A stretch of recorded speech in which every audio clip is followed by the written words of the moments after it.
Това е Успешен глас. С мен Радомира Михова.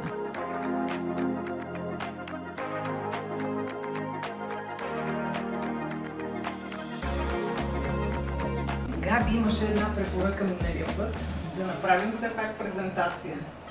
Да имаме част, в която да припомним и да кажем и на новите ни присъстващи какво прави ораторския клуб. И говорим все по-добре. Как, какво и колко са нашите фундаментални средства, с които ние можем да се изразим по-добре. Как казват, че е най-важно. Как и какво бих казала аз. И ето разшифровано какво означава как да говорим по-добре, като формула. Ясно, за да ни разбират. Правилно, за да стоим солидно. Красиво, за да можем да въздействаме. Конкретно и достоверно са желателни в момента, в който не решите да включите фантазията. Както се казва, живия живот предлага невероятни неща.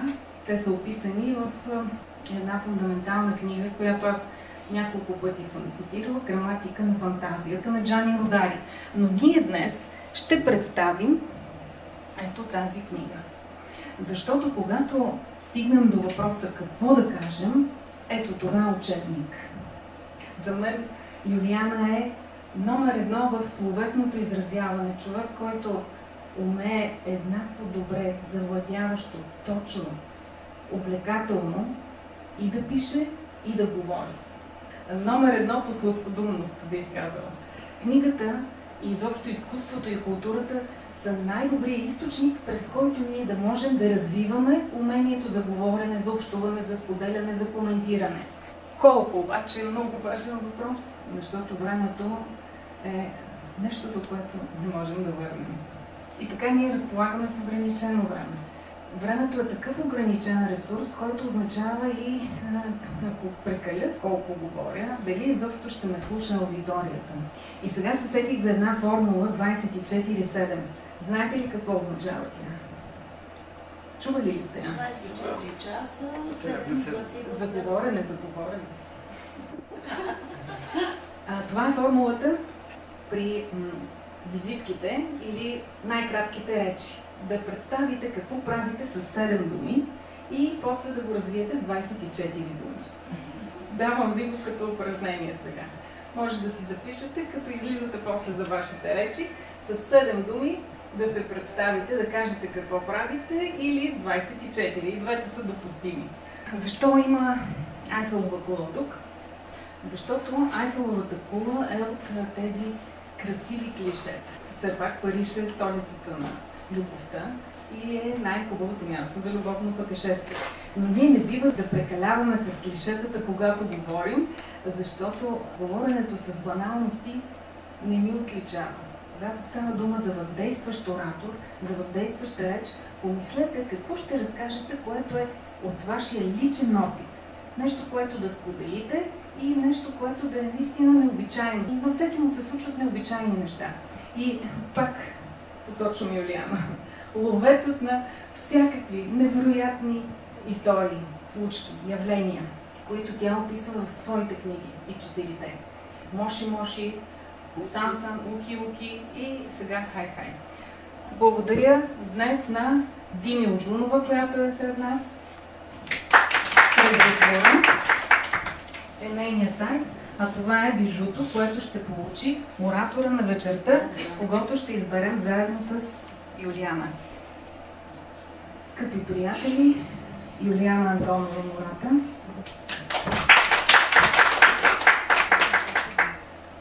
Тя е филолог, психолог, дипломат, живее от години в Япония, пътувала е в много страни, наблюдавала е много култури. Това е човек с усет за детайла и с широта на действието. Добър вечер отново. Както разбрахте, казвам се Юлиана Антонова Мурата. Живея повече от 23 години, с прекъсвания, разбира се, в Япония. Това, което искам да кажа днес, е нещо много простичко, а то е защо ние всички тук сме заедно и кое е това, което ни обединява И защо на мен ми харесва да съм сред вас? Защото извечният смисъл на живота и това, което носим в сърцето си, независимо дали някой е англичанин, германец, руснак, японец, българин, то е едно. Всеки иска да има в сърцето си любов и да получава любов и радост. И когато вие сте тук в този курс и тази прекрасна журналистка е водеща, за мен по-важно е, че в сърцето ни, на всеки един от нас, има това. То е общото и общото е, че ние сме се събрали тук, защото искаме нещо, което в крайна сметка е много просто и не е задължително да бъде да се случи само в Япония или само в България. Както казах, то е много общо човешко. Всички знаем, че Творецът е създал Словото и то е много важно, но е важно как ще го поднесем, така че да бъдем разбрани. Не винаги, когато говорим и когато искаме нещо да кажем, сме правилно разбрани. Даже имаме на български една поговорка, даже подхвърлена така, тя не е приятна, но ще я спомена. Беше двама душмани под един орган. Значи дори двама души, които са много близки, могат да не се разбират и могат да имат такава отдалеченост един от друг, че да се чувстват като врагове. Това защо е? Защото те не са успяли да си кажат най-важното, да предадат радостта и любовта от сърцето си един на друг. А тази вечер аз бих искала точно това ние да направим, не да казваме кой какъв е бил, къде е живял, какво му се е случило, защото в крайна сметка нашите очи са сложени отпред, за да гледаме какво е днес, какво е в този момент, какво ще бъде след малко, а не отзад на темите ни, какво е било преди години, или миналия месец, или преди много години, или като деца. И така, чувствайте ме част от вас, с удоволствие ще отговоря на всеки един въпрос, ще отговоря всичко, на което ви интересува. Накратко за книгите си ще кажа, те са 4. Провокация беше в моя живот, защото бях прочела, че единствено Димитър Талев последно е написал четирилогия в България, а четирилогия се пише доста трудно и трудно се възприема от читателите, защото и съпругът ми, който е японец, каза, знаеш ли, при нас дори трилогия не върви и третата книга определено претърпява фиаско. Това е така, защото темата е една, очакванията на читателите са да има надграждане, а много често, когато темата е една, пише се за едно и също нещо, се получава отекчение. И когато има отекчение, е съвсем естествено да захвърлиш книгата и да последнеш към друга или да се занимаваш с нещо друго. Предизвикателството беше за четирилогия, защото, както казах, няма наскоро издавана четирилогия в България, а аз бях убедена, че тази четирилогия би трябвало да се чете, би трябвало да се разпространява, би трябвало да се търси, което наистина не беше изненада, но беше голяма радост, когато за по-малко от, може би, от 6 септември до 29 септември се продадаха над 3000 бройки. Аз не мога да разбера дали това е много или малко, защото живея в страна, където населението е 122 милиона, така че там размерите са по-различни. Там обикновено много нули се въртят във въздуха, за много милиони обикновено се говори, но едно е важно, че книгите, дори първата издадена преди 6-7 години, Моши, заради заглавието и разказите, които са в тях, в нея продължава да се търси. И знаете ли, нищо не съм написала, което да разказва за икигай, начина ни на живот, който е всъщност темата, нали, която вие сте разглеждали. Не разглеждам за природните красоти, за иновациите. Някой път, когато си идвали българи и се натърсли и казват, ето това е 23 век. Пътуваме с колес, много обичам един маршрут, който караме спокойно по зали слънце. Изведнъж океана се е ширнал пред нас и ние влизаме под него.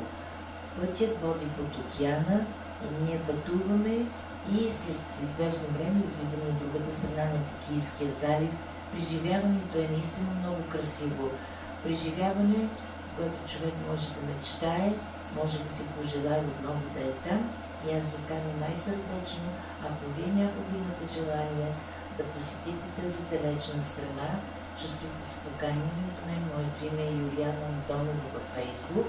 Можете да ме потърсите там, да видите моите координати. Аз нямам какво да крия и освен това много обичам гости. И винаги сте добре дошли. Това лято имаше над 27 групи и нямаше човек, който ме е потърсил да е мой родина, защото аз нямам такива, имам един брат жив и моя син, който живее с мен в Япония, с моето семейство. Всъщност това са моите близки, най-близки хора, роднинска връзка. Всички останали, както казах, аз ги припознавам като моето голямо семейство от Фейсбук, от България и от други страни, българите, които имат голямо желание да видят и да се докоснат до източна култура. И пак казвам, изобщо не пиша за природни красоти, за нещо, което би могло да ни изненада дълбоко. Единственото, което от първия миг ми изненадало, той в далечната края на 70-те години, когато стъпи какъв ми тази страна в Токио, като ден днешен продължават моите уроци да бъдат за едно и също нещо, а то е отношението между хората. Отношението и към мен чужденката. Колко красиво е да остаряваш спокойно, без някой да те гледа с пренебрежение, без да има подхвърляне, без да има критика, без да има грубост и така нататък. Така че заповядайте да се ударете сами. Благодаря ви.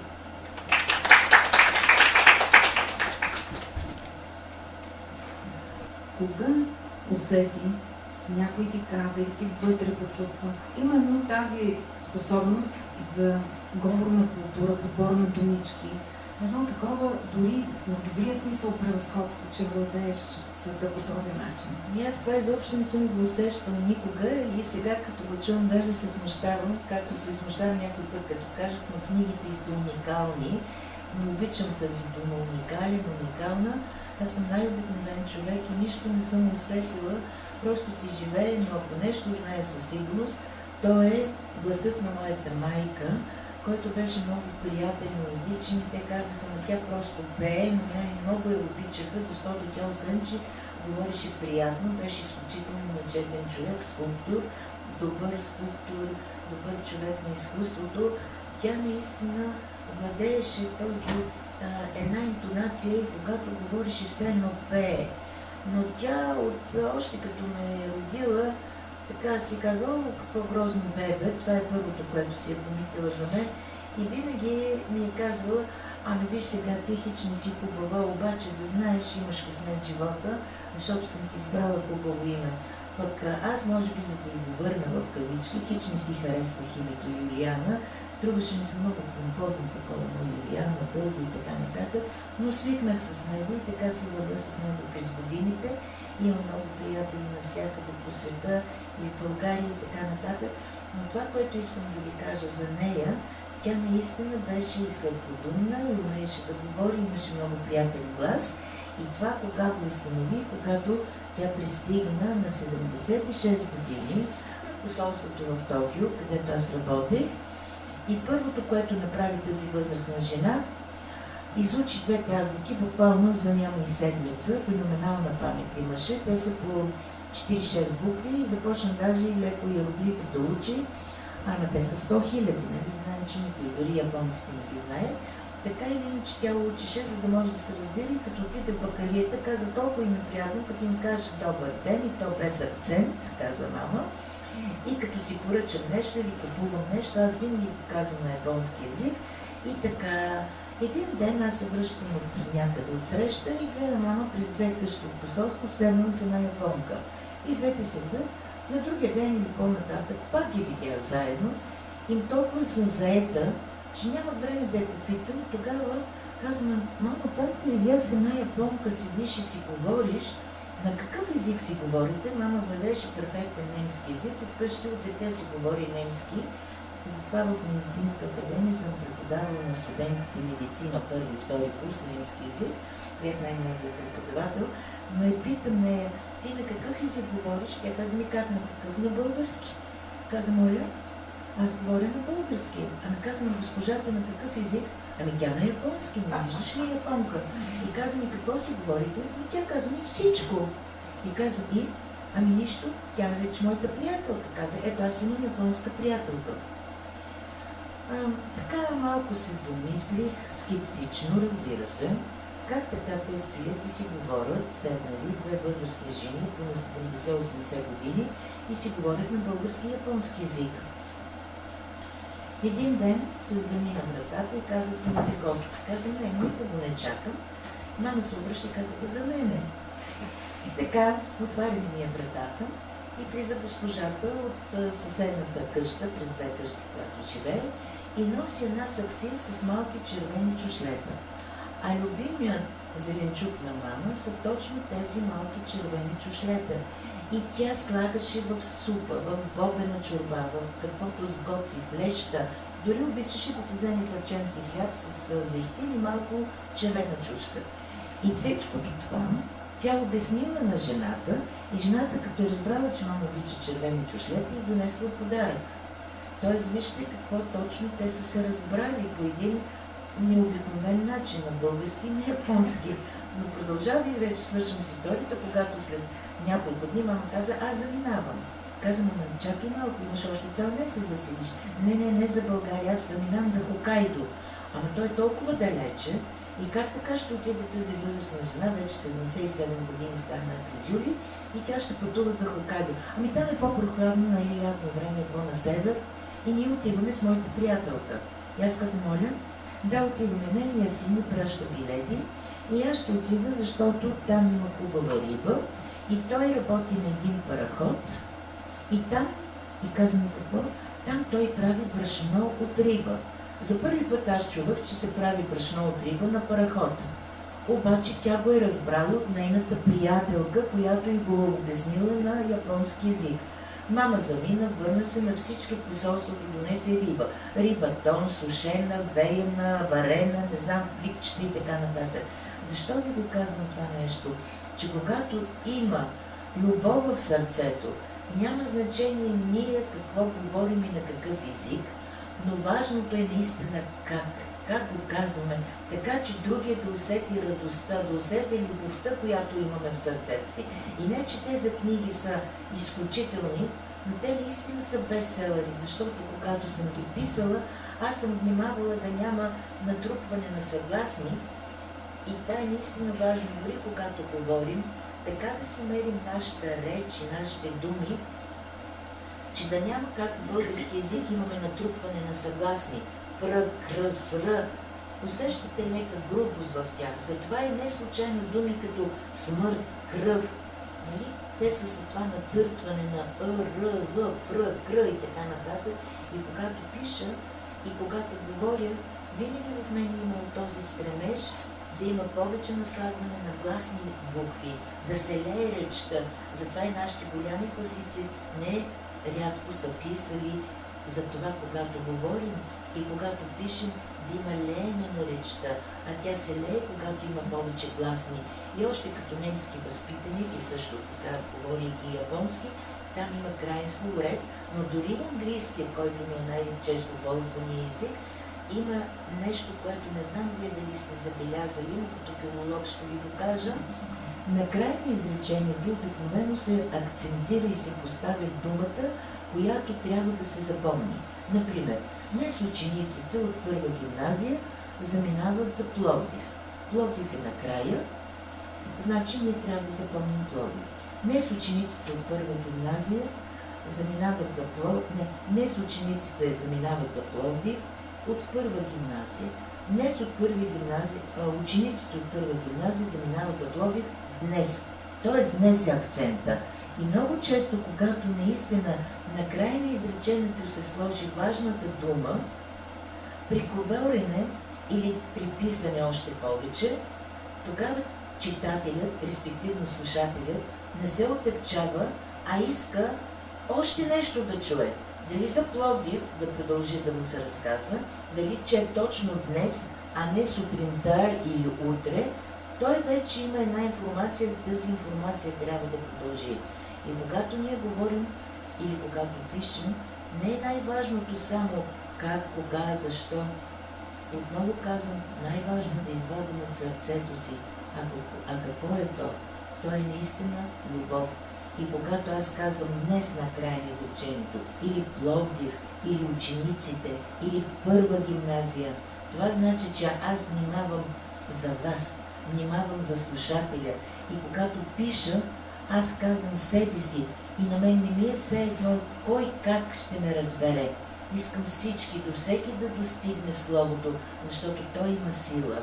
Има сила, когато говорим, има сила, когато го слушаме. И той рикошира и се връща върху самия нас.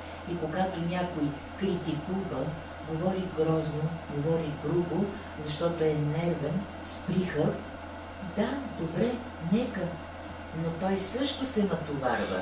Не е вярно, че се разтоварва и понеже говори по този начин, и ето разтоварил се, бил е в лошо настроение, защото не си е го спал, защото се скарал в къщи, защото детето не е добре, защото еди какво се е случило. Не, той също се натоварва. И това, което аз обичам при японците и което аз пиша, без да сравнявам с нас българите, е точно това отношение един към друг.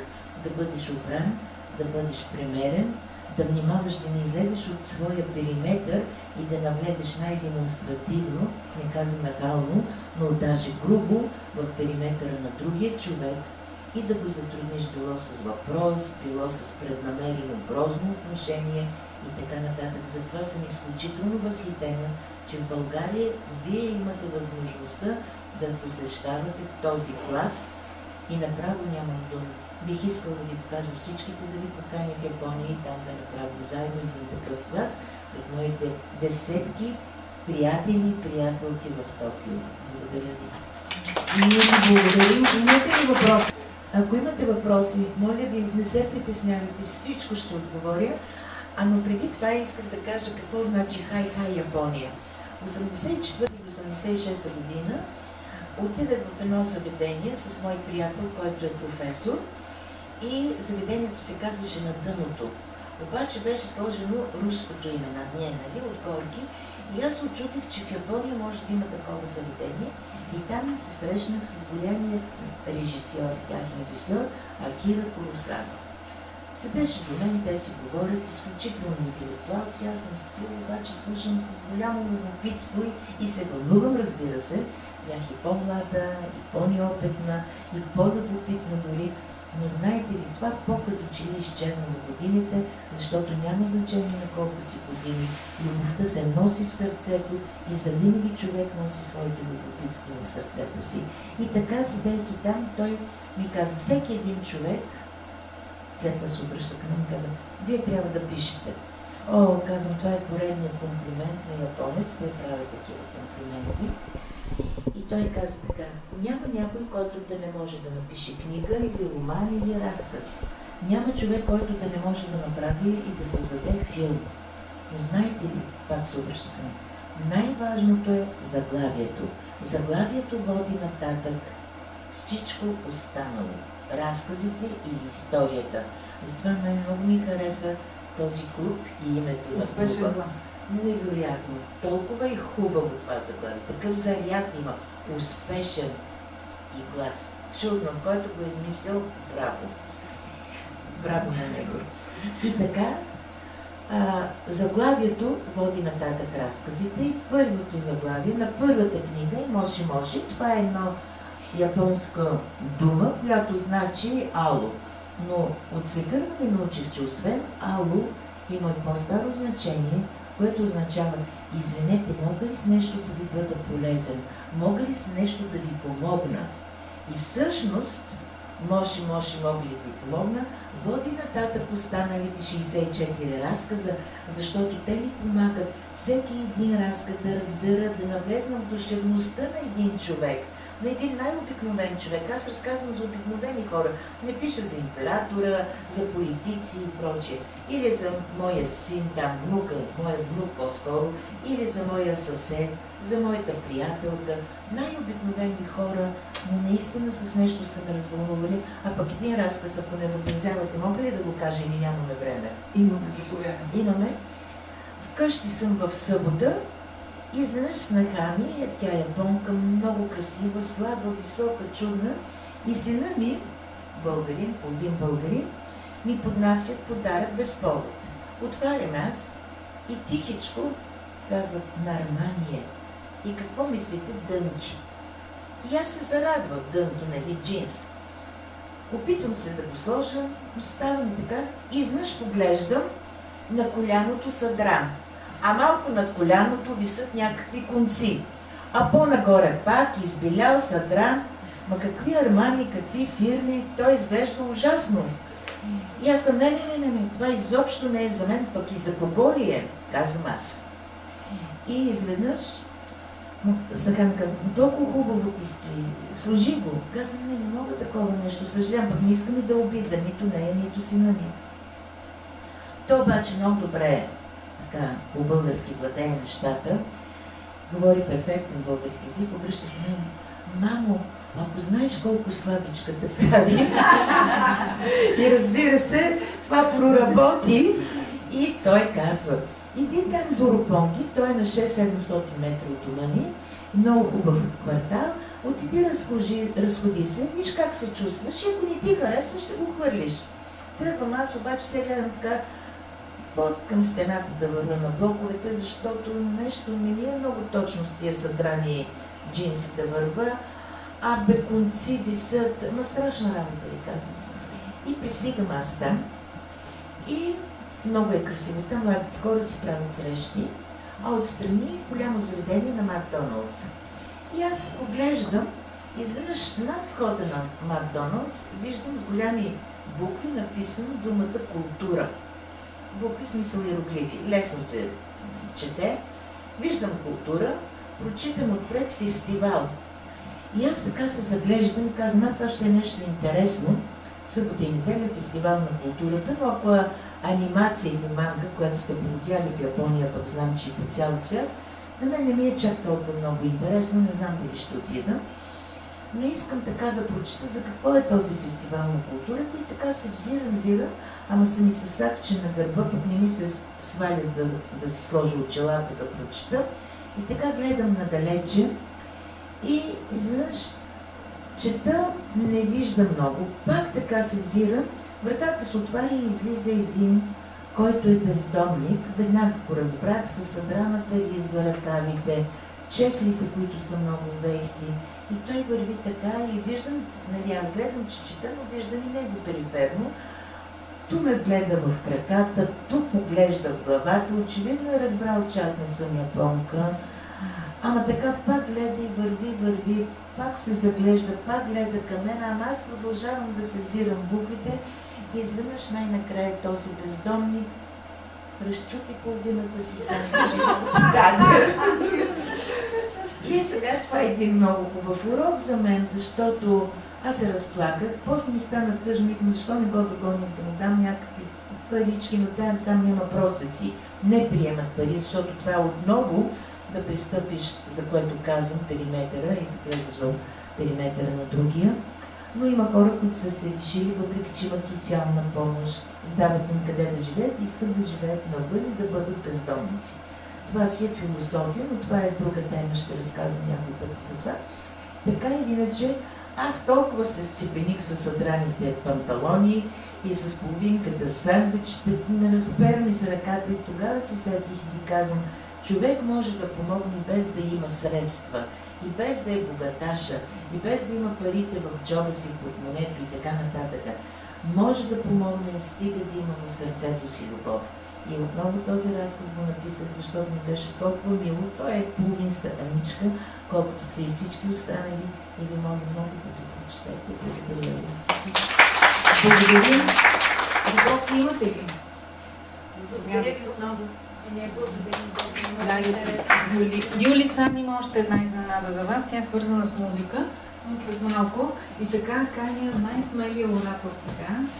Не може да не сте си подготвили вашите размишления на темата Икигай или мисията, смисъла Затова тук веднага ще поканя Снежи.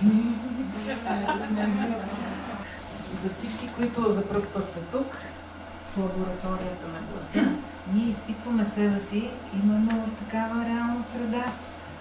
Какво да кажем, как да го кажем, колко време ще говорим? Между 3 и 5 минути. Това го знаете. Снежи е от опитните вече оратори. Заповядай, Снежи. Благодаря. Това представяне малко ме развълнува.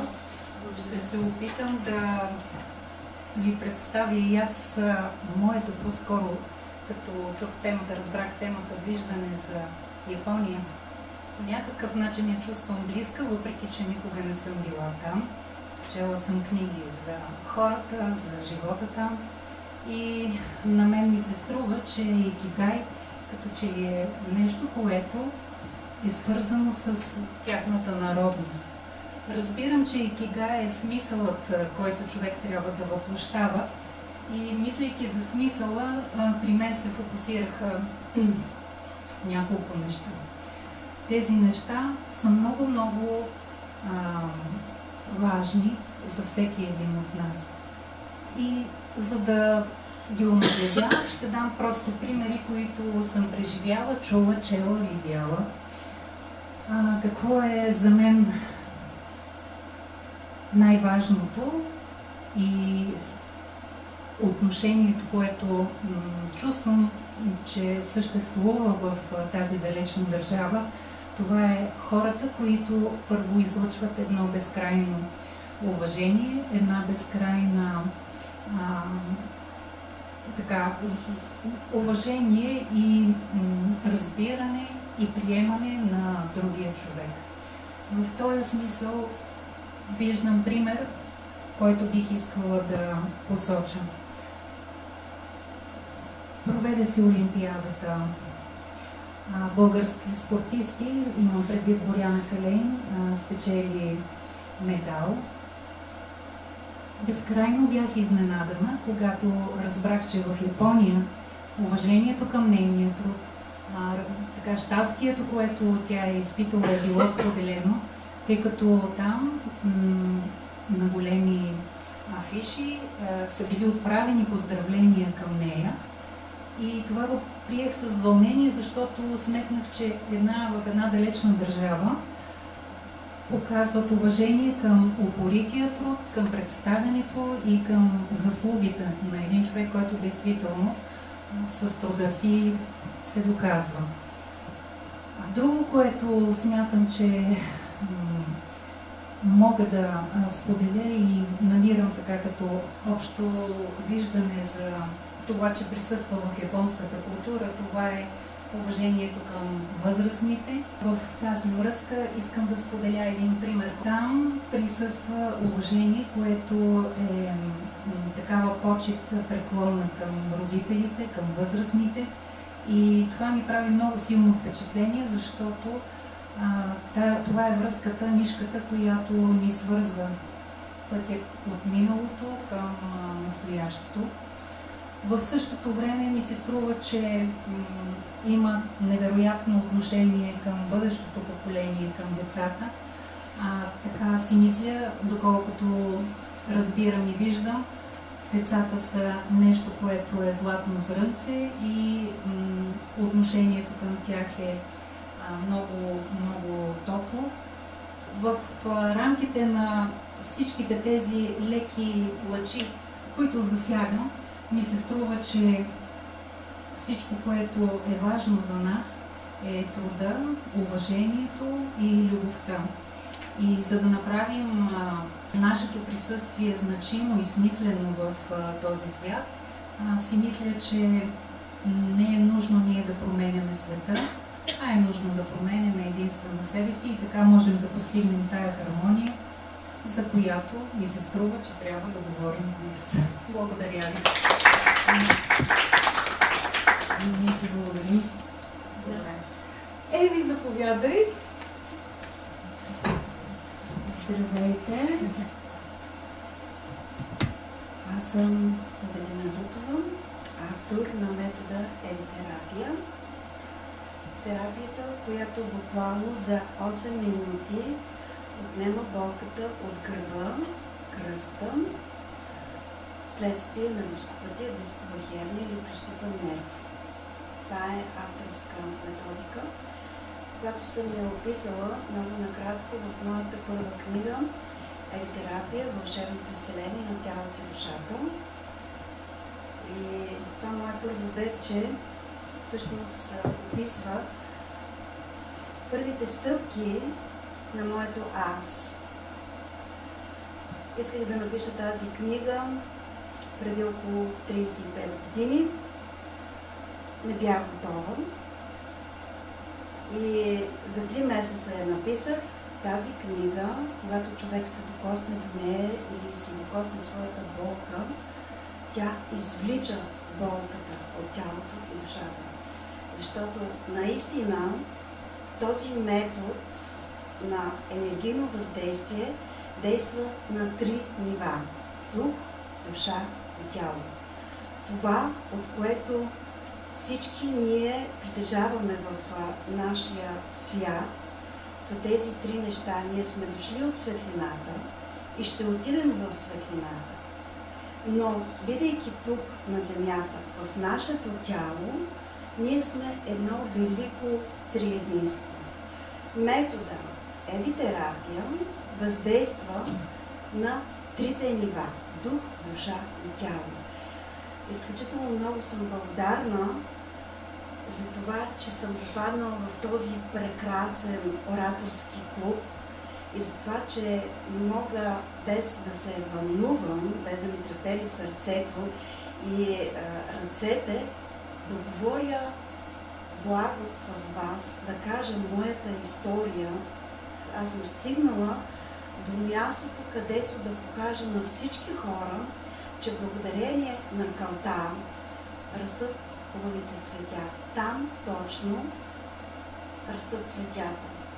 Най-красивите цветя, най-вкусните зеленчуци. И това за мен е евитерапия. Открила си мисията. Аз открих мисията си и доказах на хиляди хора, вярвайте ми, на хиляди хора, доказах, че съм стойностен човек. Това съм аз. И съм горда за това, че преди няколко години, преди пандемията, аз изкарах моя курс, ораторски курс при Ради и съм толкова доволна и щастлива, че успях да моделирам моя глас, да се изразявам перфектно, така че всеки един човек да ме разбира. Благодаря ви за вниманието. Надявам се, че ви е било интересно. Ако имате интерес, виждам, че всички сте млади, не ви боли кръста, но можете да влезете в моята страница Евитерапия на български или на латиница. Благодаря ви.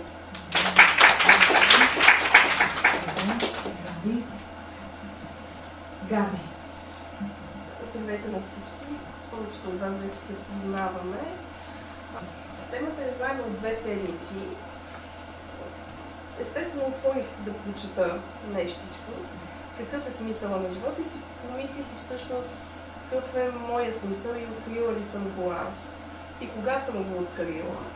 Това, което мисля, че важи не само за мен, а за почти всички хора, е, че в различните възрасти от живота ни ние откриваме различния смисъл на този период. Тоест, не мисля, че икигай, ако приема, че това е смисъла на живота, когато се чувстваме добре във всичките тези кръгчета, които бяха показани тук и се постига, че то е някаква константа, която може да продължи през целия ни живот. Промените, които ни се случват, предизвикателствата, които ни поднася живота, ни поставя пред изпитания, в които трябва да взимаме решения и да търсим изход от различни ситуации и по този начин според мен се променя нашата гледна точка и това, което ни прави към този момент щастливи, удовлетворени, обичащи.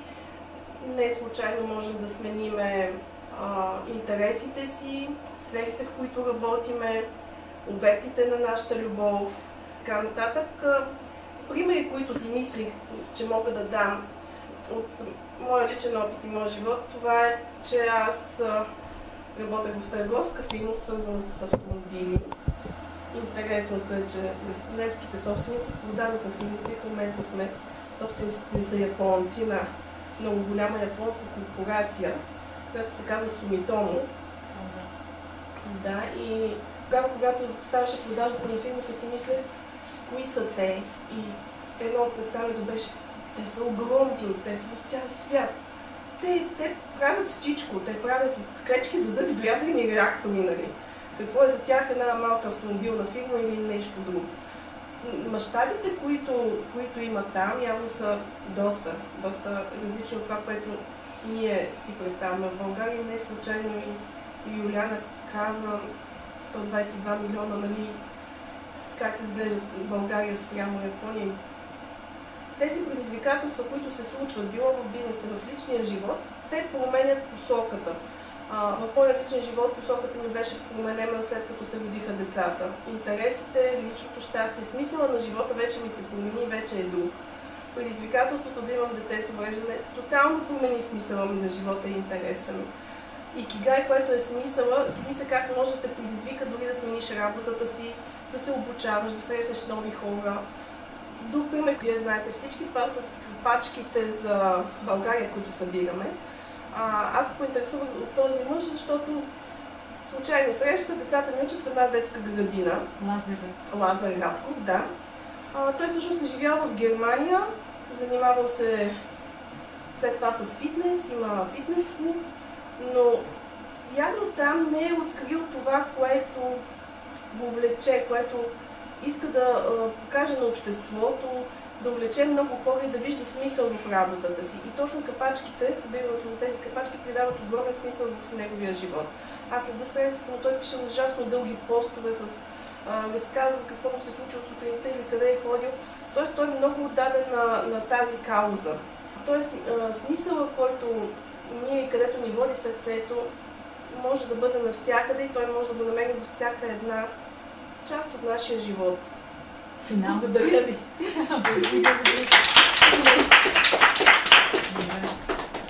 Благодарим на Габи. Сега трябва да избера някой, който до сега не ни е гостувал да говори. Диляна, искаш ли? Аз също не съм подготвена. Нищо да. Можеш да импровизираш, нали? Ела. Сигурно. Разбира се. Мен много ме привлече темата, защото преди няколко години една приятелка ми подари книга Икигай и аз започнах да чета на час по лъжичка, така и да се наслаждавам и да се потапям на час по лъжичка. По едно време много се бях запалила и сега се опитах да го гугълна, но не можах да го намеря.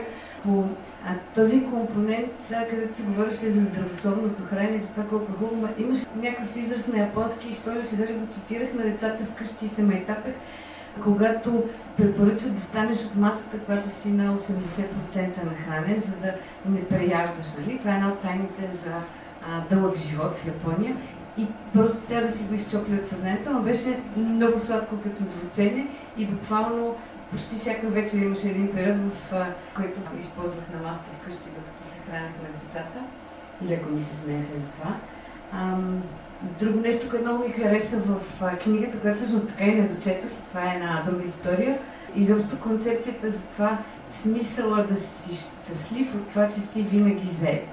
Защото това в много голяма степен се припокрива с моето схващане за живота и за това как аз се чувствам добре в личния и професионалния си живот, когато съм на предел, имам най-много забравяне, тогава съм най-доволна.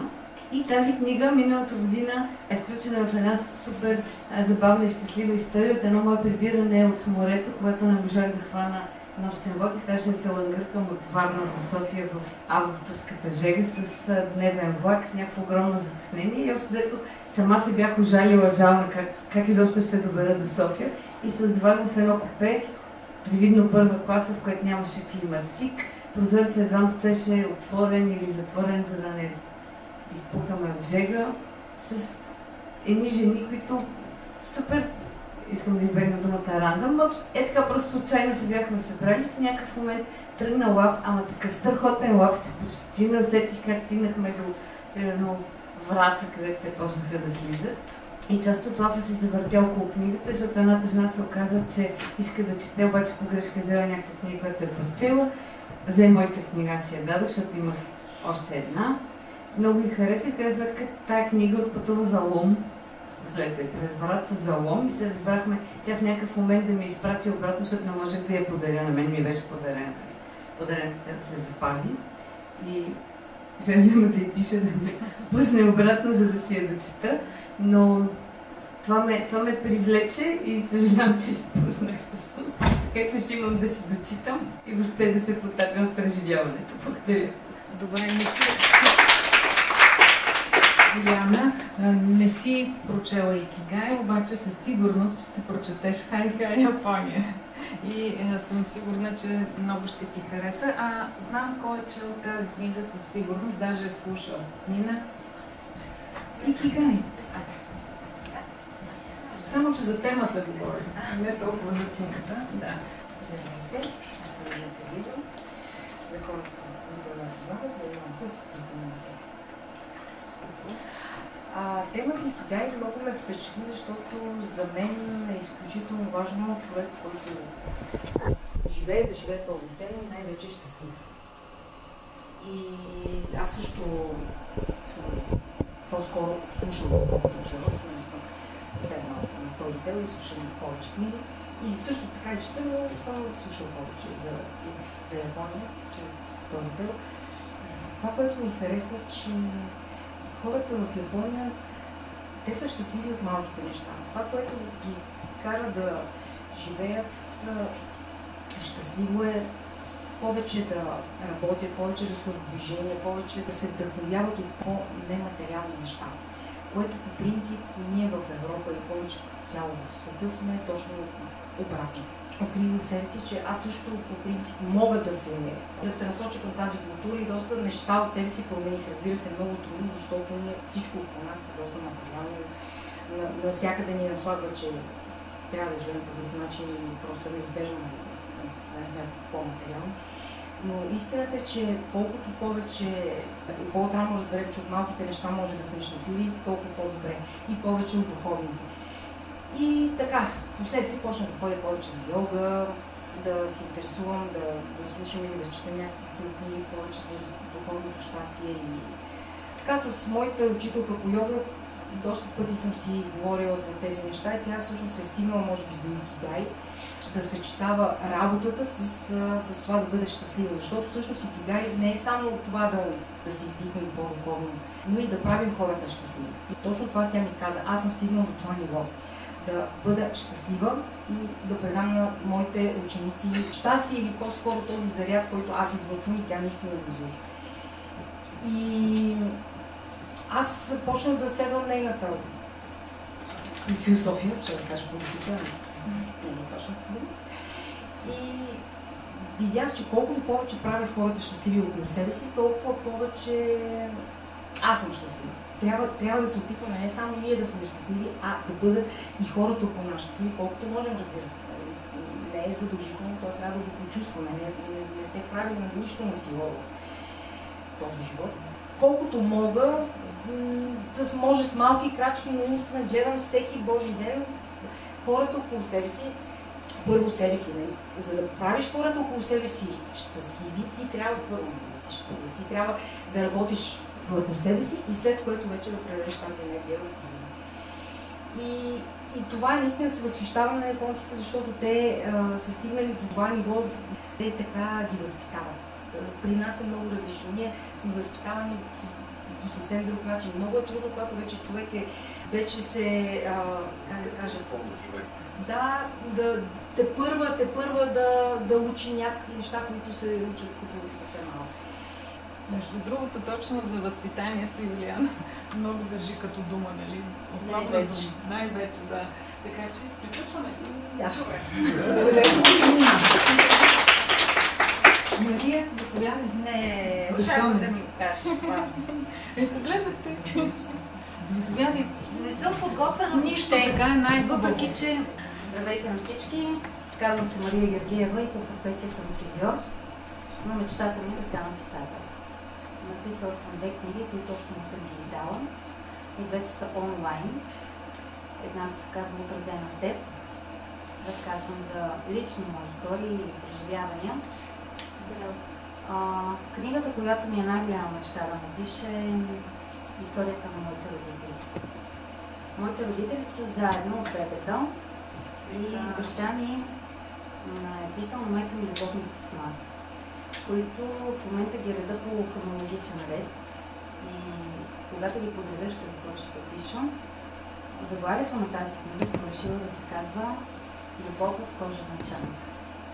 Защото той ми я даде тези писма в една кожена чанта и ме помоли преди да си отида един ден да издам книга, която да е покрай тези писма.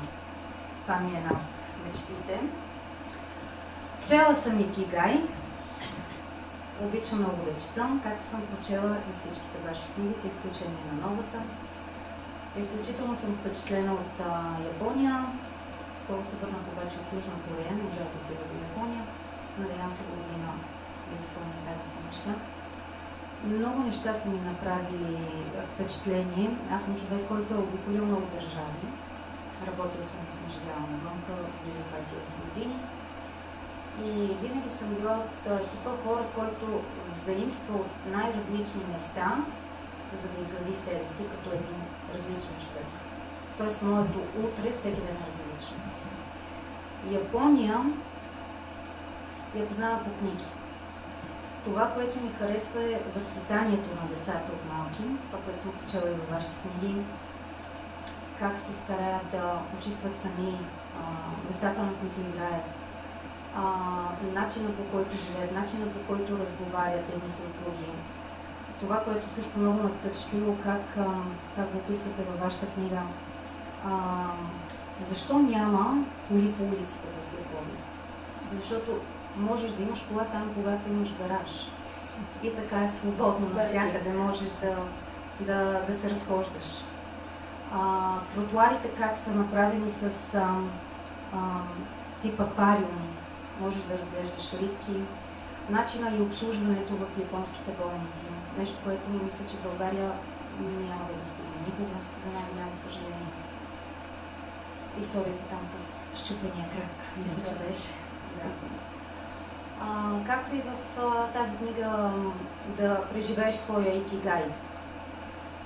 За мен това е едно вълшебство. Всеки ден, всеки човек смятам, че преживява своя икигай без да го осъзнава.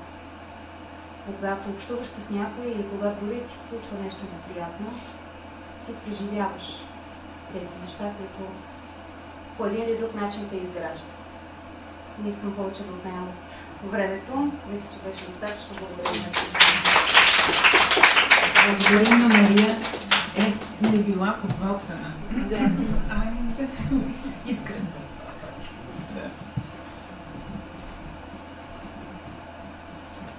Добър вечер. Надявам се, сте имали успешен и продуктивен ден.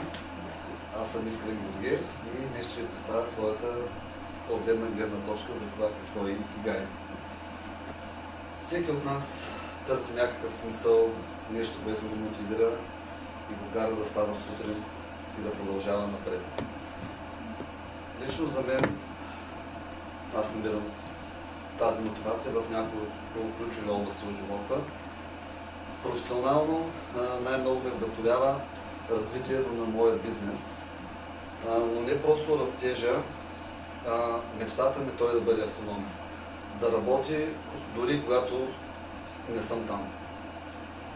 Представям си го като място, където менеджерите са партньори, служителите са сътрудници, като всички са на една страничка и споделят решенията заедно. Това ми дава усещане за цел, защото вярвам, че една система е истински успешна тогава, когато функционира без... дори когато не си там. В личен план най-много ме вдъхновяват децата ми, възможността да бъда техен ментор сам или заедно с съпругата ми е едно от най-ценните неща за мен.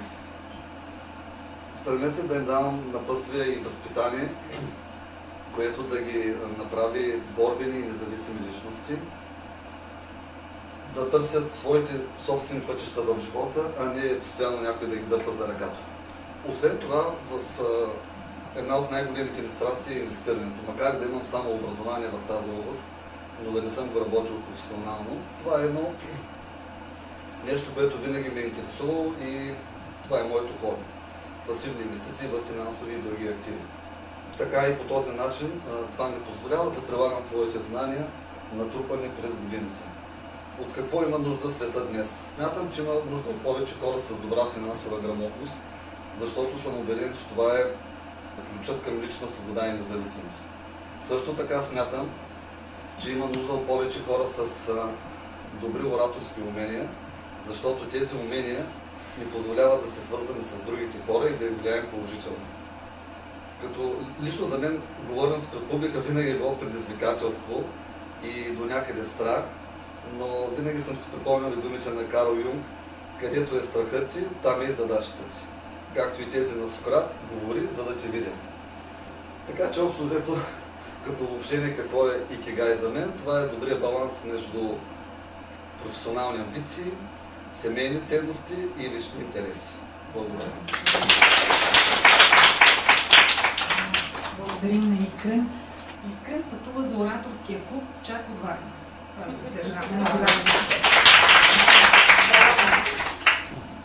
Милена, заповядайте. Не е страшно, съвсем не е страшно. Представям ви Милена.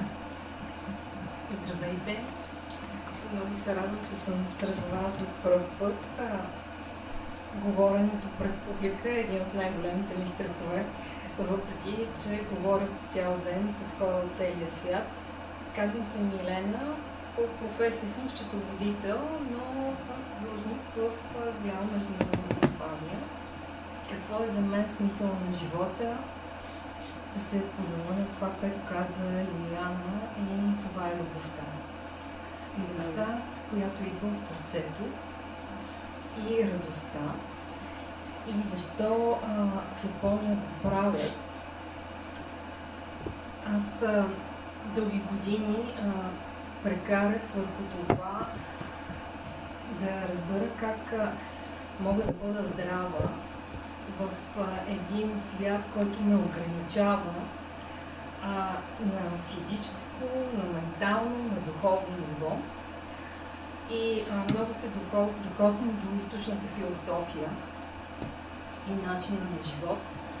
И от това, което разбрах, и смятам, че вие всички го споделихте до момента, те просто присъстват тук и сега, без да имат негативни чувства от миналото, без да се самосъжаляват, без да влизат в ролята на жертва и без да мислят за бъдещето. Защото когато присъстваме, ние успяваме да се свържем по един пълноценен начин, успяваме да дадем от себе си, от своята енергия, да помогнем, да видим другия, да го почувстваме, да споделим сандвича си. И по този начин има един обмен на нещо добро, което ни се връща. Не непременно от този, на когото сме дали. Ако присъстваме тук и сега, неминуемо ние виждаме аспекти на себе си, които са непознати за нас, и виждаме и другия по начин, по който не бихме го виждали, ако мислим за срещата, която ще имаме утре, или ако си мислим за това, което ни се е случило вчера. Това ни дава здраве, радост, щастие от споделеното. Това за Благодарим на Милена. Дани, заповядай. Здравейте, аз съм Дани. Преди няколко години ми попадна една книга на английски, в която се описваше точно тази философия на това как да приложиш икигай в своя живот. По-скоро беше като наръчник, в който имаше много екзистенциални въпроси и сформирайки от всички отговори, ти трябва да намериш смисъла на своя живот. И тогава осъзнах, че когато отговорих, разбира се, че през целия ми живот, откакто се помня, никога не съм си представила да правя нещо различно и никога не съм намирала смисъл в нещо друго.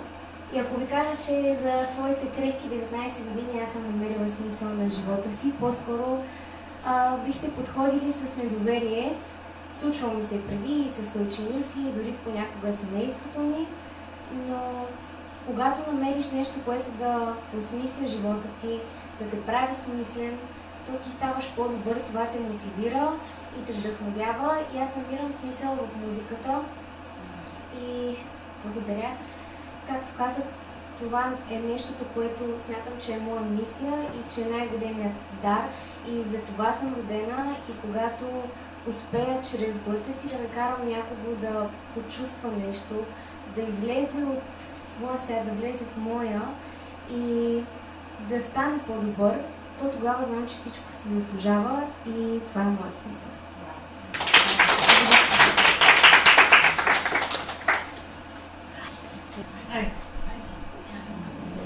Няма нищо страшно, ние сме добри хора и обичаме хора.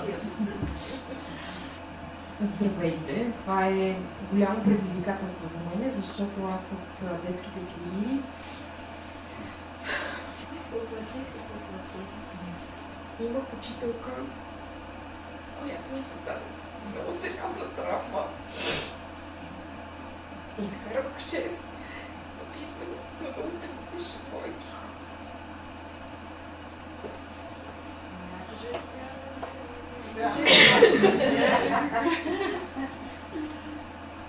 И наистина да заставам да говоря е предизвикателство голямо в момента.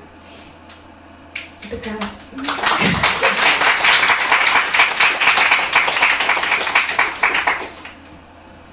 Не съм подготвена за темата, защото... Как се казвате? Как се казвате? Казвам се Емилия Алексиева. С какво се занимавате? Асистент съм на Евелина Лютова с Евитерапия. Благодаря на всички. Нали, съжалявам, че така толкова емоционално подходих към въпроса. Точно с нея си говорихме, между другото, тези дни, че повечето пациенти при нас страдат от хронична липса на любов. И общо взето, това, което намират в нашия кабинет или в нашия метод, е любовта, с която Еви ги дарява. И те наистина имат невероятно смисъл постижение. И до тук.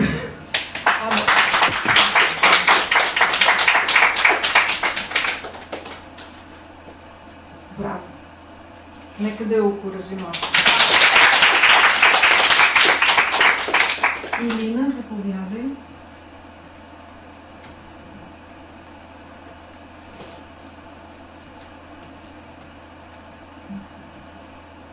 Здравейте, Илина се казвам.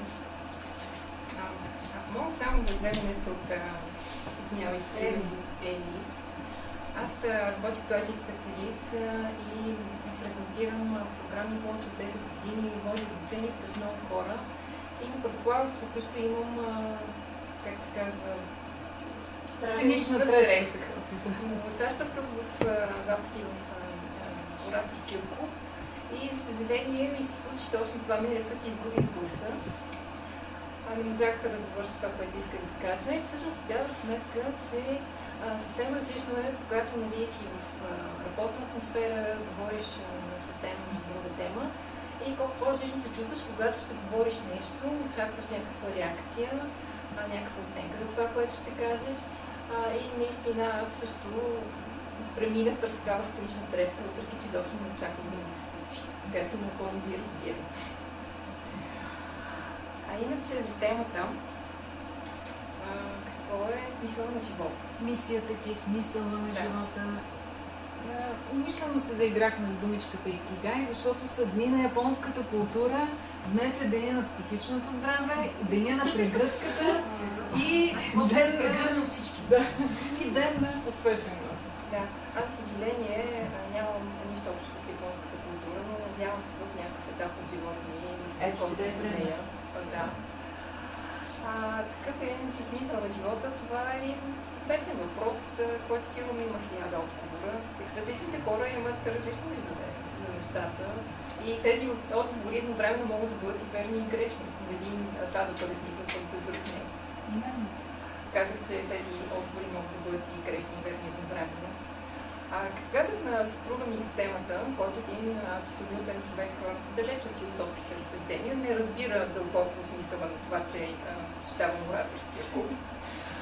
И той ми каза, ами да, то не е лесно да си жив, но е за предпочитане.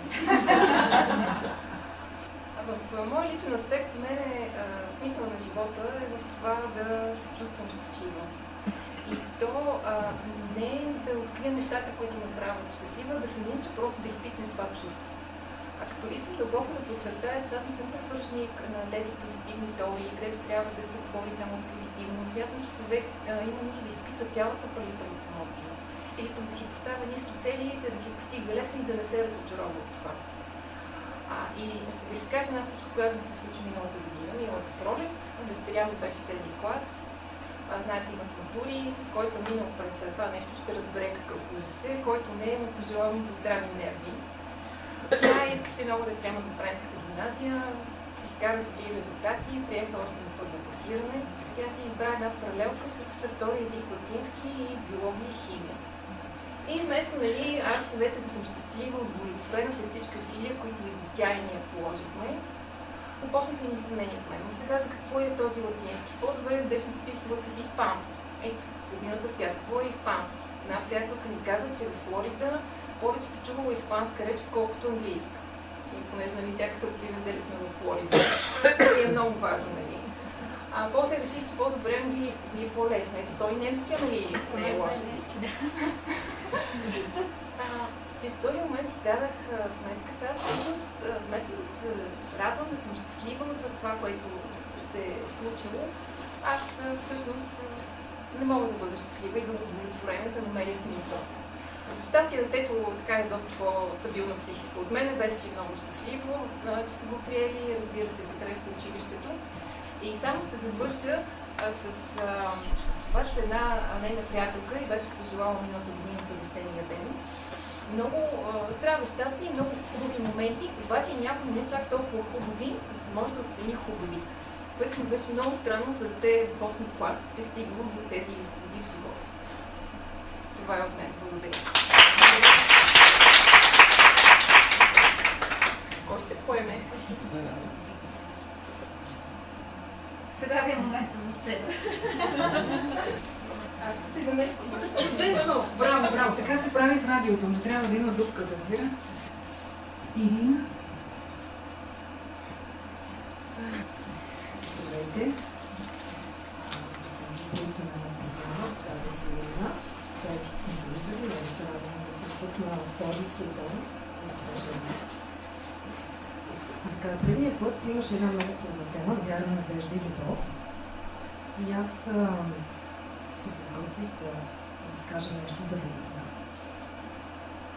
За съжаление, по стечение на обстоятелствата не успях да дойда. И когато получих имейлът на радио, бях в движение, когато го отворих и така малко подявно погледна. Това, което ми остана като тема е смисъл. И веднага първата ми асоциация беше любов. И така реших, че това е всъщност знак, че трябва да разкажа историята си предния път. И затова днес ще ви разкажа малко за любовта. Защото за мен всъщност тя е смисъл и движещата сила и тя е центърът на всичко. Разбира се, любовта има различни форми за влияния, от любовта към ближния, към Бог, към живота, към романтичната любов, любовта на себе си и към неудовлетворените неща. Тя може да ни окрилява и също да ни прави нещастни понякога. И за всички тези видове любов разказва Дамян Дамянов в една своя стихосбирка "Живей и измисли за любов". И аз днес искам да прочета стихотворение на тази стихосбирка. И първо малко за книгата, всъщност, защото тя е много специална за мен. Тази книга всъщност ми е подарък лично Дамян Дамянов с подпис на малката ми приятелка Ирина. Да расте здрава, умна и щастлива, с обич Чичо Дамян Дамянов, Бургас, 5 август 1985 г. Аз съм била на 3. И естествено не си спомням тази среща, но имам разказите на моите родители, всъщност как се случва тя, тъй като Дамян Дамянов и моя баща имах общ приятел, така известният народен певец Иван Кремов. Покрай него, в 80-та година, 85-та, извинявам се, в Бургас се чествали 50 годишни юбилейни на Дамянов и покрай приятели на баща ми сме имали честа да бъдем част от това празненство. Дори са ми разказвали как после всички заедно с Дамян Дамянов, с съпругата му Надежда Захариева, Иван Кремов, сме били на гости и Христо Фантев в къщата на Владимиро. Така имала съм честа да се докосна до тези големи български имена, за щастие, нищо. Но ще ви разкажа едно от любимите стихотворения на тази стихотворка. Казва се "Последно писмо". Ти ли ми отнесе топлината, че е тъй студена днес у нас? Няма стои да станеш по-богата, нито силна ще стана аз. А пък можеше ти толкова с леко да ме стоплиш с неги си ръце.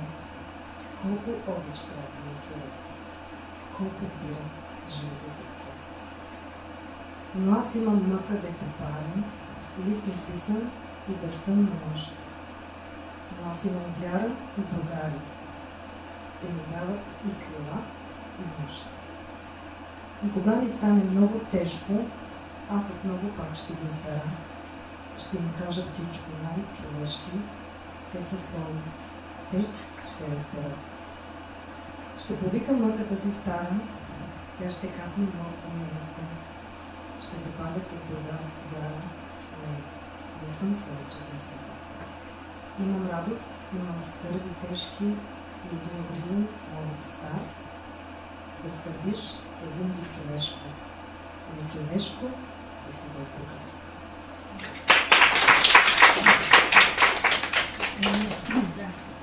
Благодарим, Ирина. Димитрина, заповядай. Здравейте, аз за първи път попаднах тук преди малко. Разбрах. При мен това, което е много интересно, първо, че темата за любовта ми е възможно най-далечната тема, която може да се случи. Така дали да отзад напред. Но ми беше интересно, заслушах се. Конкретно за Япония, аз също съм била в Япония преди години. Там се поизложих, така че пак трябва да отида. Но нещо, нали, най-вече, което още, що влезнах, така се замислих, преди време си говорих с една психоложка и аз така предположих, че съм точно като немец. И тя ми каза, не, ти направо си като японец. И от тогава, нали, този въпрос мене ме вълнува пак. В какво пък отношение аз съм като японец, като не мисля, че наистина съм чак така. В последствие имаш един период, в който за кратко живяхме в Швейцария и там видях колко са точни часовниците, а немските въобще не бяха точни всъщност. При мен е така любопитно, че пред непознати хора въобще не се притеснявам. Обаче пред хора, които много добре познавам, много се притеснявам. Дори миналата седмица имахме една служебна презентация онлайн, където аз трябваше само 5 минути нещо да кажа, но аз така се притесних. Напълно неочаквано за мен започна да ми трепери гласа, пък си съкратих презентацията, за да не досъда на хората, нали, като повторя нещо, пък за да не ми заехме пак гласа, пък пропуснах част от информацията, която всъщност тя пише на слайдовете, но то след онлайн всъщност повечето най-вероятно не гледаха, просто слушаха. Сега аз не можех да мисля, докато съм притеснена и не мога така да се събера на света. И може би, нали, нещо, с което така ще завърша, е, че всъщност аз, откакто дойдох, Ми бяха изключително интересни всички истории. Така доста добре се почувствах. И поне при мене така се появи едно такова усещане, че всеки тук е дошъл, за да чуе нещо. Тоест, ние сме тук, за да чуеме, а не по някакъв начин, не знам, да съдим. Благодаря. Влизаш в сайта на Успешен глас и всичко ще разбереш. Остана да чуем Майя. След Майя Юлисан ще ви насочи вниманието към нещо много вълнуващо, а ние това време, докато вие слушате, ще решим кой ще игра първо вечерта. Майя, заповядай! Здравейте, аз съм Майя, не съм за първи път тук и същевременно, както винаги, съм ужасно притеснена. Искам да започна с цитат от... То няма да е цитат, по-скоро разказ от книга Любима на Фредрик Бекман. Пътят към дома става все по-дълъг е книгата. Разговор между дядо и внуче. Дядото пита внучето си: какво правихте днес в училище? И той казва: писахме съчинение на тема кое е най-важното нещо в живота. И той каза: и ти какво написа? Написах комуникацията. И какво каза учителката? Ми каза, че е кратко. Допълних комуникацията и сладоледа. Това си мисля, че е нещо, което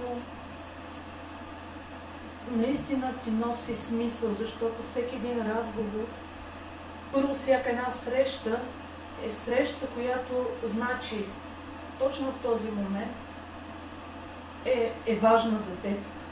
Ти срещаш точно този човек, точно в този момент, защото имаш нужда от тази среща. Дори да няма осъзнаваш в момента.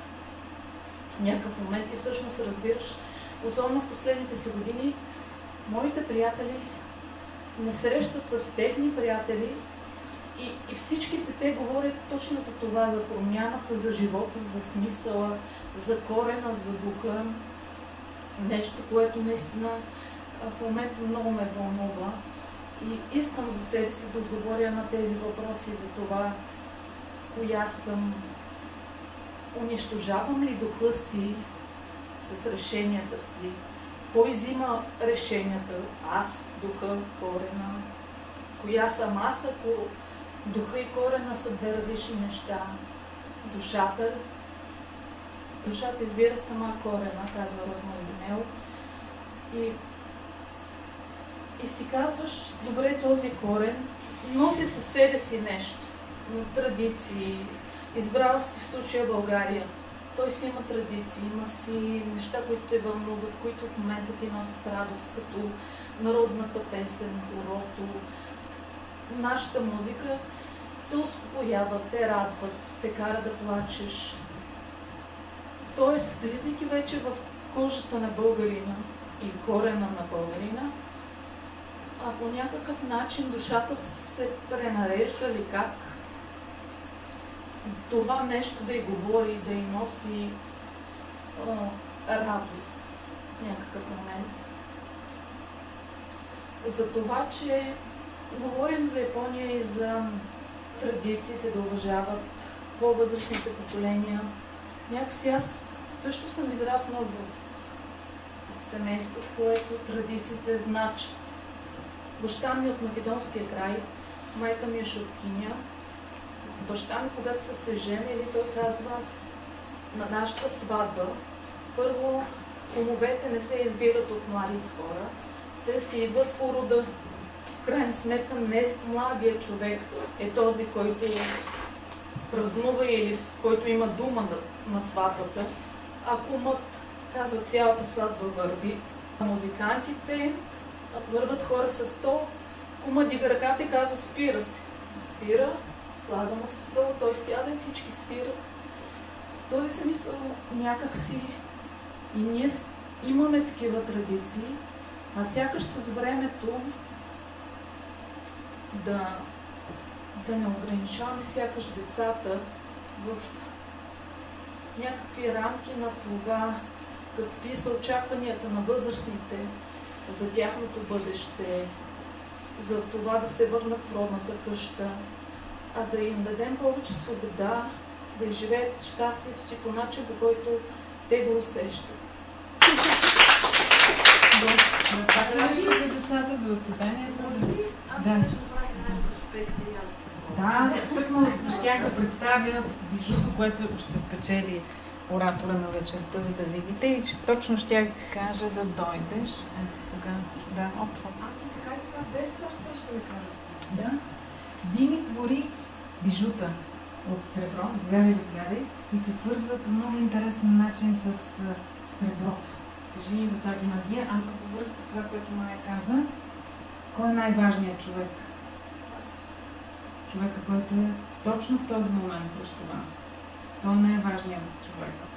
Понеже става въпрос, точно и ти каза за човека, който сте пред тебе, и дамата Майя, че всъщност са важни хората, ситуациите, които, как го каза ти, не искам да го бъркам. Дали можеш да седиш пак? Че всъщност някакси това, което около теб ти дава, може би насоката и правилно ти... Значи всяка една среща е точно за теб, точно сега. Така, да, точно така. И ти като каза, това на мен веднага ми сведна. Защото, нали, говорим за някакъв смисъл.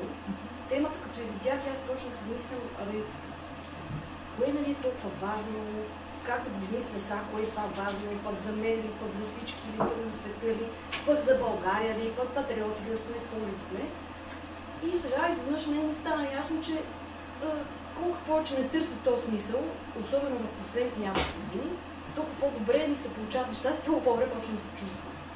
И колкото повече не го търся този смисъл, аз толкова повече не се съобразявам с това, което някой изисква от мен, това, което е около мен, в смисъл не, че не се съобразявам, за да не го зачитам, а не се съобразявам спрямо моите, как да кажа, въжделения, тази дума малко така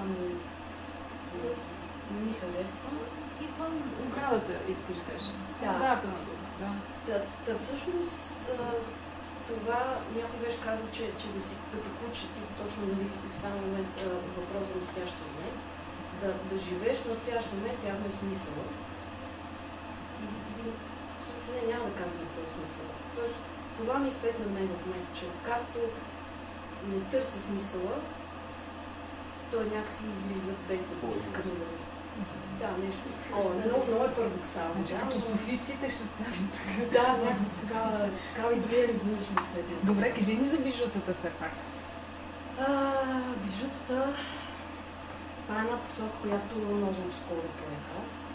По принцип съм графичен дизайнер. Такъв съм от около над 20 години вече. Но не знам доколко сте запознати. Графичният дизайн е така една много романтична визия за нещата, но реално на един компютър, на един стол, всъщност пред един компютър, по много часове, разни хора идват и казват, искам го много бързо, искам го точно както аз го искам, ама искам го както аз го искам, ама не знам точно как го искам. И става много сложно. И аз в един момент се замислих, че трябва да намеря начин, в който аз трябва малко или много да изкарвам вън от себе си това, което и аз в някаква част виждам и искам да излезе. И се замислих и реших, че може би бижутата са нещо, което и не е толкова свързано с максималните изисквания от хора. Ще бъде много мое. Да проявите вашата креативност. Да, и да избягам от ограниченията, прекалените, които са ми се съпътствали. Благодарим на Дими. Юлиана. Благодаря. Искам да ви помоля всички заедно, ако не възразите, 2 минути само да послушаме моя любим японски композитор. Нали може?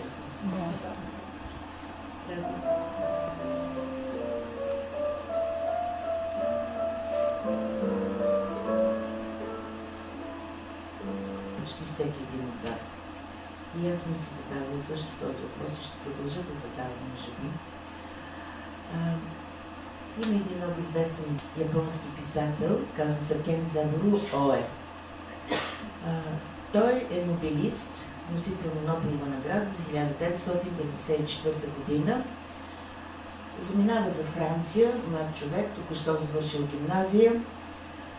Там той следва френска литература, запознава се с Сартър, стават много близки приятели. На връщане към Япония се запознава с Мао Цедун, сприятелява се с него, връща се в Япония, посрещнат изключително добре, не само от неговия кръг, от журналисти и писатели, но от цяла Япония. Един много обичан и харесен човек. Той намира своята съпруга, дъщеря на най-известен японски режисьор, братия също режисьор, правят красиво, хубаво семейство и след една година се ражда неговия син. Той е пред лекарския кабинет, излиза лекарят и казва: господин Ное, ви имате син, честито, но искам да споделя с вас, че той се роди с херния на мозъка. Можем да го оставим в болницата и така по тактичен японски начин загатва, че всъщност той няма много дни да живее, или дори часове, или, казва той, да направим операция, но живота няма да бъде по-различно от това, да води един живот, който ще бъде много труден за него и за вас самия. И Кензабуро Ое казва: точно в този момент си помислих две неща. Едното е, че ролята на всеки един родител е да отгледа детето си. И другото, името на това дете. Обърнах се към лекаря и казах: операция. Името на детето, което е с него и живее, се казва Хикари Ое. Хикари е първата дума, която хрумва на авторът, на писателя, но в този труден момент, за да чуе тежката болест на своя син. Хикари означава светлина. Минават години, детето не може да каже нито мама, нито баба, той страда от епилепсия, даун синдром, припадъци и прочие. Никога не е проговорил, той няма детето, не говори. Един ден, на 13 годишна възраст е вече това момче, баща, майка и син седат при телевизора и гледат някакво предаване по японската телевизия. Много мила жена, млада актриса или говорителка съобщава: а сега ще чуете чуроликане на връбченце. И наистина връбченце чуроликат. След малко съобщава: а сега, драги зрители, вие ще чуете песничка на Славийче. И наистина Слави пее. Свършва предаването и тримата отиват в близката гора на разходка.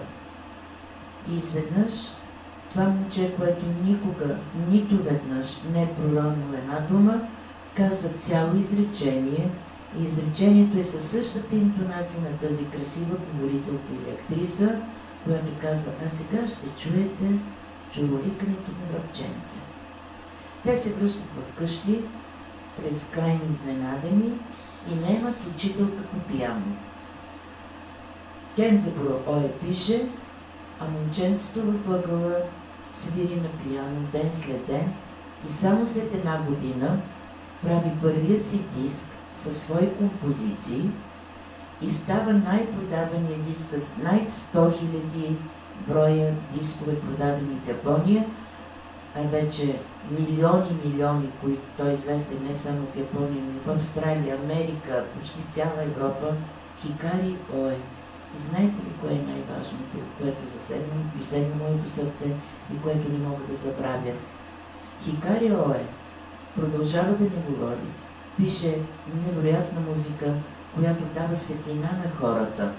Най-хубавата композиция за мен, която аз никога няма да забравя, се казва "Баща и син по пътя на светлината". И това момче е с коефициент на интелигентност 60 на 5-годишно момче. Това, което искам да ви кажа, което много често си мисля, е следното.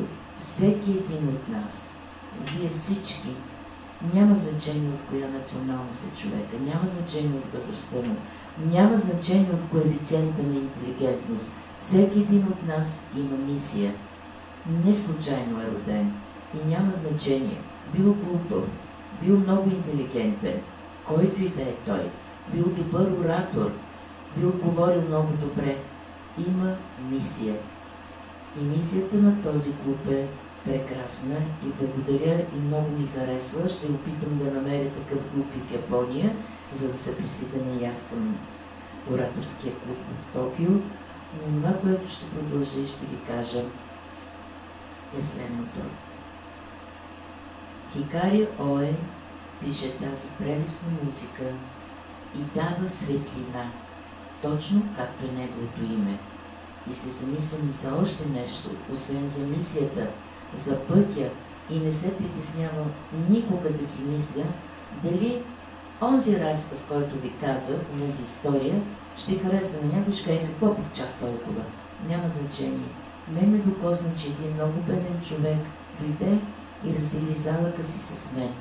Още един сред всичките вас, само един да е докоснал сърцето му, аз като автор съм изпълнила своята мисия и ви благодаря. И още нещо. Обичам много да чета. От много малка. На 4 години и 7 месеца аз съм се научила да чета. И обичам да чета, защото не мога да спя. От малка спя по 3-4 часа. Чета. И това, което се сблъсквам напоследък и виждам, а и не само напоследък, че много наши авторки дават много съвети. Казват, откъсни едно клонче. А ето там откъсни една маргаритка. Наведи си вземи едно бяло камъче. Потанцувай в дъжда. Гледай към слънцето. Радвай му се. Мечтай. Но питам аз, дали на Кензабуро Ое му е било всичко така хубаво и приятно, че да потанцува в дъжда, когато знае, че ще се върне в къщи, ще намери своето момче, което никога не му е казало татко.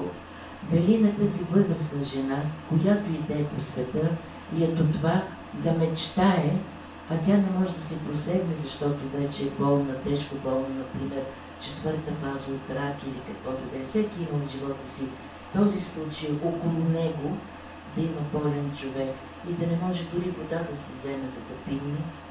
И четем книгите, в които има съвет след съвет. Затова аз не искам да приемам съвети, не искам и да давам съвети, никога няма да ви дам съвет. Няма да дам и на моите два сладки внука да ги съветвам, но ще продължа да пиша истински истории, защото зная, че моята мисия е да преживявам тези истории, да се докосвам до тях, да ми се дават, да ги виждам и след това наистина по един много лек, мек, нормален начин, пишейки ги, да достигнат и до друг човек. А и още нещо, съвети не се дават, защото всеки носи своя кръст.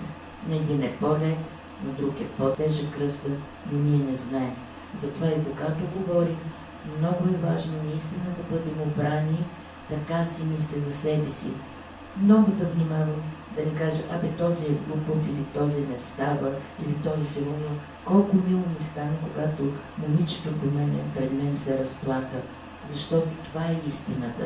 Да покажеш себе си, да покажеш сърцето си и да не се притесняваш. И нищо страшно няма, че някоя си там намерила, че тя е недостатъчна и знанията й не били достатъчни. Изобщо не е вярно. Изобщо не е важно. Важното, че тя е една голяма, приятна, хубава жена, която си има своята мисия, работи заедно с жената до нея и двете творят чудеса. А живота никога не е случайен. Живота е нисо чудеса. Едно след друго и това е.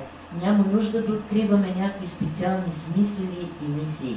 Вървим напред и чакаме всеки ден поредното чудо. Благодаря ви. Благодарим, Юлиса. Сега ще послушаме още малко музика, минутка, а ние с теб ще решим кой ще е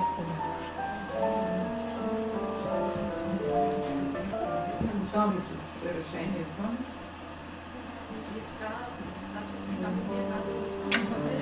И още нещо само да допълня. сред вас, а може би и ваши познати или приятели, положително има дете или възрастен човек, който като Хикарио да има някакъв, бих казала, талант и в същото време да не може да говори или да не изглежда като всички останали и така нататък. В Япония има така деца, които са с Даун синдром и ми е много хубаво, защото до моята къща живее такова дете и е приятелче на моя внук. Има много хубав разказ, прочетете го, третия разказ е. Много го обичам този разказ. И в Япония децата, които наистина са с Даун синдром или с психически натоварени, тези деца ходят с ранички и на автобуса пише Gifted. Gifted значи надарени. И аз вярвам, че тези деца също имат своята мисия и са надарените деца. Затова ви моля за много специално отношение към всички тях. Благодаря ви.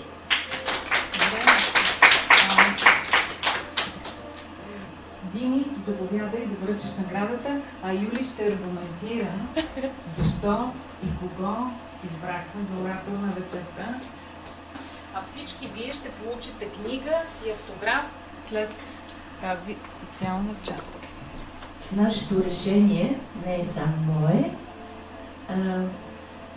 Искам да ви кажа, че ако има някаква възможност тази награда да се раздели, бих искала всеки един да я получи и да има мъничко от тази награда. И много бих се радвала, защото всички вие заслужавате. Но онова, което докосна най-много сърцето ми, защото аз вярвам в една хубава дума и тя е насърчение. Тя е свързана и с любов и да има насърчение. И когато видя в някой човек искреност и когато се държи най-естествено, аз искам да съм приятел с този човек. Естественото е толкова силно. Ето тук има една жена, която иска да си публикува книга. Колко хубаво! Желая успех и вярвам, че ще бъде много хубава. И всеки има нещо. Ето тук се създава красиво бижу и вярвам, че ще създаде още нови и нови. Но най-много тази вечер, защото сме се събрали и сме в този клуб, бих искал един от присъстващите, той е една, с много красиво име, Еми, а в Япония има малки дъщици, които висят във всеки храм и който отиде там си написва едно желание с вяра и надежда, че желанието ще му се сбъдне. Това желание е Ема или Еми. И също сред нас има жена с това име, която беше толкова искрена и се разплака пред нас. Аз бих искала тя да продължи в този клуб, да стане част от вашия клуб и когато аз дойда следващата година, тя да каже най-хубавите си думи, без да плаче, а наистина да признаем, че животът е и такъв. Преодоляло това, което е зад гърба и вече един добър оратор. Моето и нашето предложение да бъде връчен на Еми.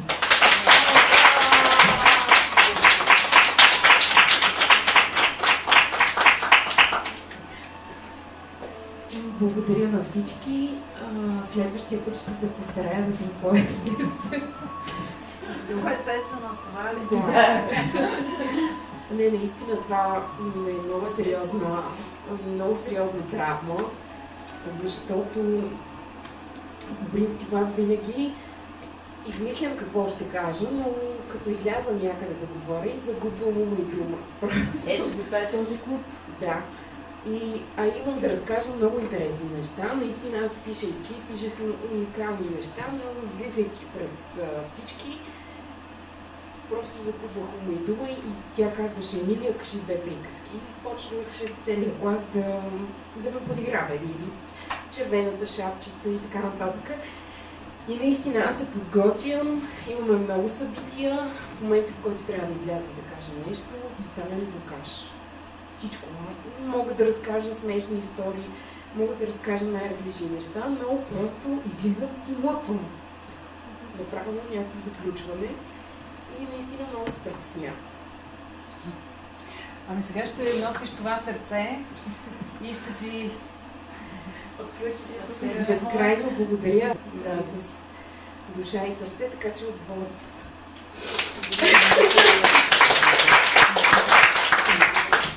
Аз пожелавам да го носиш или не, да си се с него. Сърце да имаш, независимо какво носиш. Браво! Благодаря ви на всички толкова много най-важни хора за мен в този момент. Ще се радвам да споделим рождения ден на успешен глас другия месец.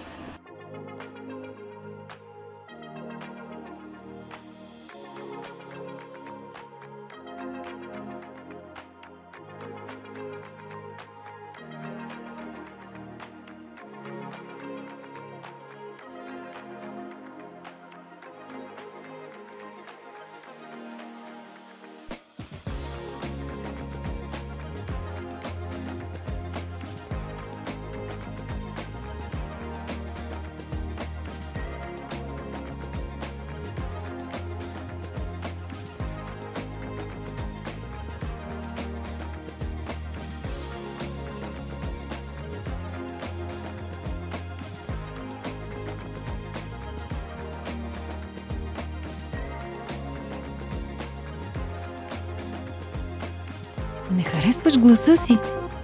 Radomira.bg. Говорим все по-добре.